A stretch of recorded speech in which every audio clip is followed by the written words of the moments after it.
O que aconteceu na Bica no último domingo aqui em João Pessoa é muito mais grave do que um jovem que entrou na jaula de uma leoa. E nós que somos formadores de opinião precisamos nos posicionar diante de tudo isso, que é o retrato cruel de um sistema que insiste em falhar. Eu fui atrás de todos os detalhes dessa história, que me faz ter a cada passo sentimentos de tristeza e revolta.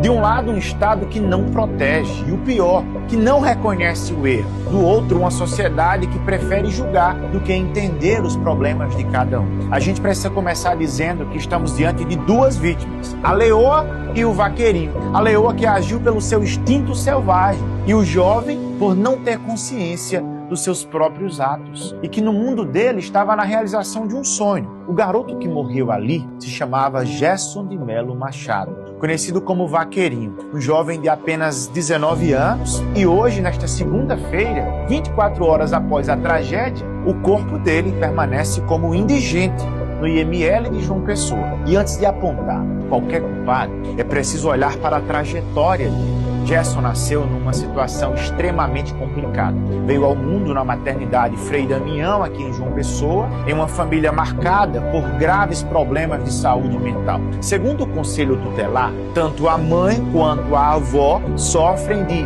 esquizofrenia. Ele foi retirado do convívio familiar ainda pequeno. No registro, não há o nome do pai nem da mãe. Nunca conheceu o pai, nunca teve uma referência materna. Tinha 4 irmãos, todos foram adotados, menos ele. Ele cresceu sem uma casa fixa, sem família, sem qualquer sentido de pertencimento.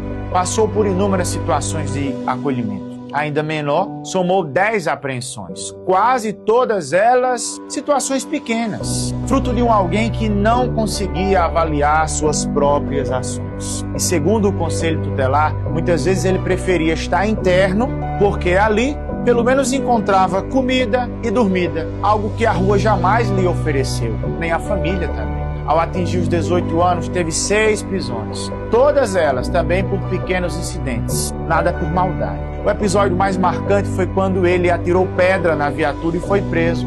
E ao chegar na delegacia disse que quando saísse ia fazer isso novamente, não por maldade. Mas de onde vem a ideia de entrar na jaula de um leão? A história não é por um acaso. Havia um sonho e ele repetia para todos: ser domador de leões. Gerson acreditava que ele ia conseguir realizar esse sonho ligado aos animais. Ele chegou a invadir o aeroporto de João Pessoa, furou o bloqueio da segurança e tentou entrar na turbina de um avião da Gol, convicto que, se fizesse aquilo, seria levado à África, onde finalmente ia realizar o sonho de encontrar com leões. E é por isso que no domingo, quando ele escalou o muro de 6 metros e pulou a jaula de uma leoa, ele não buscava a morte. Na cabeça dele, aquilo era a realização de um sonho. Era alcançar o que sempre repetia. Era, de alguma forma, a chance de encontrar o que nunca teve: sentido, destino e acolhimento. Mas ninguém percebeu a tempo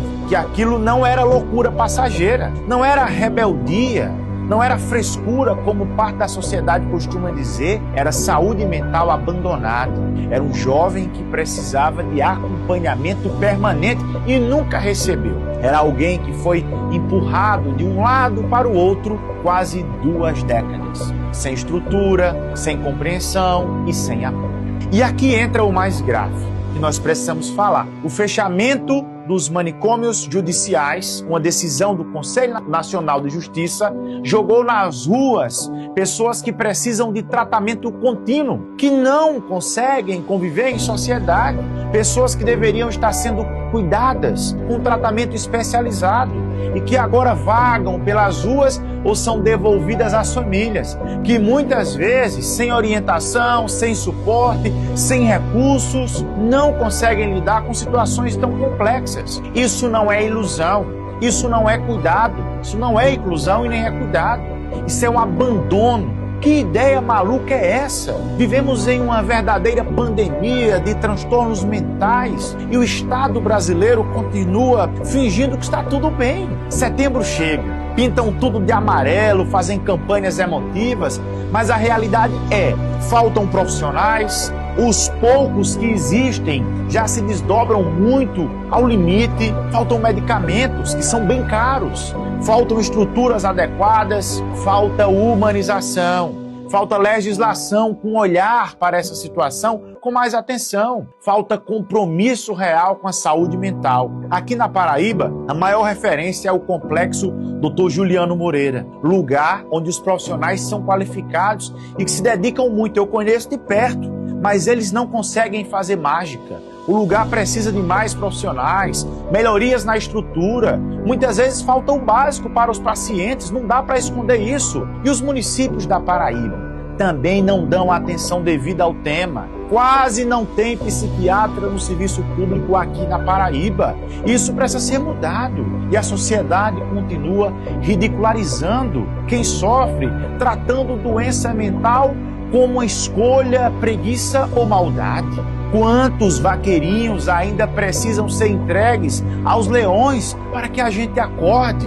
Porque a realidade é uma só. O vaqueirinho não morreu apenas por uma mordida de uma leoa. Ele morreu por falhas acumuladas de um país inteiro durante toda a vida.